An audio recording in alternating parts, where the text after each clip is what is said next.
ตัวนี้แม่ตัวมือวานนะอันนี้เอามาเขียนต่อ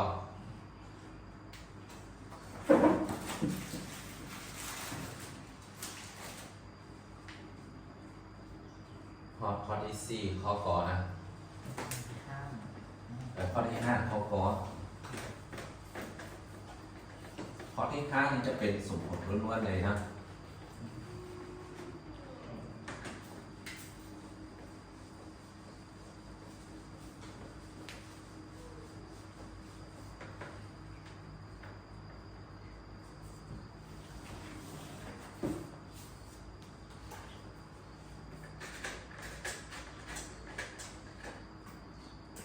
ข้อที่ห้าก็คือสมข้อขอนี้คือ2บวก6ส่วน x เท่ากับ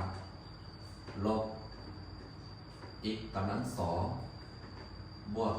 2 x คูณให้กับ6ส่วน x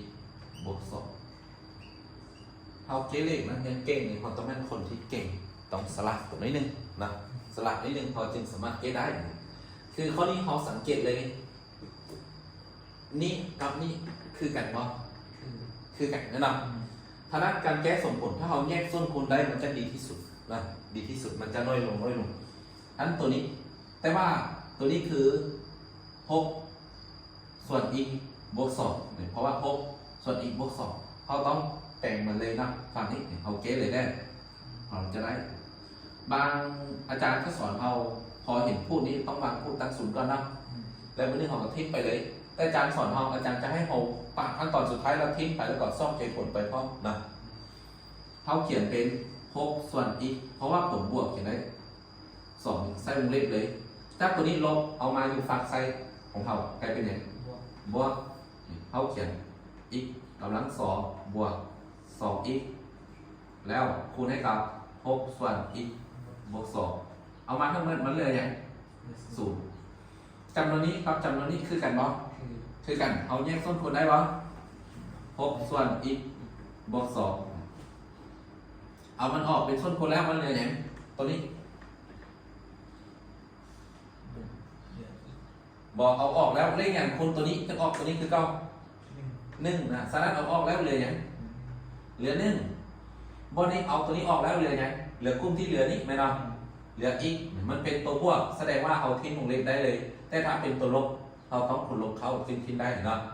x กำลัง2บวก2x ตัวนี้เท่าอย่าง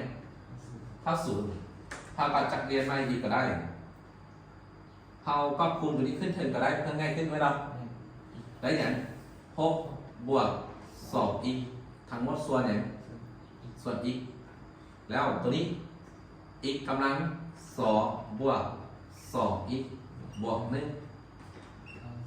แยกสุดคนได้ว่าพวกนี้เลขอย่างคนการออก1บวกกันได้2ฉะนั้นผู้พังนี้เขาแยกไว้เป็นเท่าไหร่อีกบวก1คูณอย่างเบิ่งสูตรก่อนอย่าลืมสูตรได้ลืมสูตรแสดงว่าเขากดบ่ได้ต้องชื่อสูตร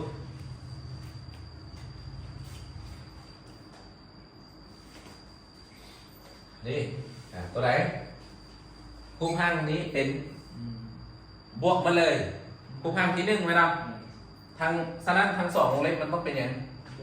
บวกมั้ยสนั่นตัวนี้ต้องเป็นเลขอย่าง1คูณ1ได้1คูณ1ได้2นะตัวนี้ก็เขียนอันนี้เลย2x บวก6นะครับทั้งหมดส่วนอย่างส่วน x มันเป็นแต่ละส่วนคูณหมดแล้วเอาแต่ละส่วนคูณเท่า0เลยแต่2ตัวนี้คือกันป่ะคือกันเอาตัวเดียวไปเท่า0มันก็ได้ก่อนนะได้ 2x บวก6ส่วน x เท่า0เขาก็วางพูดตั้ง0ไว้นะถ้ามีตัวเดียวเขียนอยู่นี่เลยก็ได้ x พูดตั้ง0หมายถึง x ตั้งอย่าง0เลยเอาจำนวนพูดมาแก้ 2x บวก6เท่า0 2x เท่าอย่างเท่าลบ6อยากได้ x หาร2 หาร2 ภาคได้อย่างได้ลบ6ส่วน2ออก 3 นะ3และอีกตัวนี้มันคือการเอาตัวเดียวอีกบวก1เท่า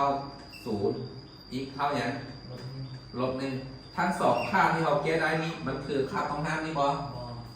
คือสร้างเป็นใจผลทั้งสองตอบเลย s ของเราคือ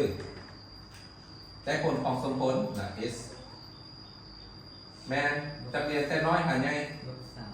ลบ3หาลบ1เท่านี้เลยเท่านี้ล่ะพอสอบเสร็จนักเรียนเก่งนะผ่านมา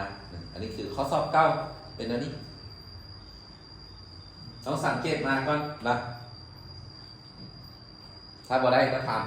ำเอาดีๆเลยเนาะอาจารย์แก้คือง่ายนิดเดียวเขาแก้เท่าไหร่กับบ่ออกเลยเนาะ